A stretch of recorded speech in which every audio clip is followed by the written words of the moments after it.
যেমন আল্লাহ সুবহানাহু ওয়া তাআলা অসংখ্য পশু পাখি সৃষ্টি করেছেন, আপনি জানেনই এটা কেন করেছেন। আল্লাহ এগুলোকে জান্নাত দেওয়ার জন্য সৃষ্টি করে নাই। দুঃখজনক কি ব্যাপার জানেন, আমাদের জাতি এত নির্বোধ হয়।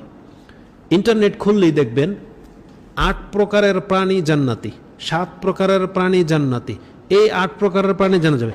এগুলোর মধ্যে ভিউ মিলিয়ন মিলিয়ন। একটা ভালো বক্তব্য এত মানুষ দেখে না যত মানুষ এগুলো দেখে। বলছে আসহাবের কুকুর জান্নাতি, হুদুদ পাখি জান্নাতি, ওই ওজার আলাইহিস সালামের গাদা জান্নাতি। মানে কোরআন থেকে বেছে বেছে সেই ঘটনাগুলো নিয়ে এগুলো সব জান্নাতি বানাই ফেলছে, অথচ কোনো দলিল নেই।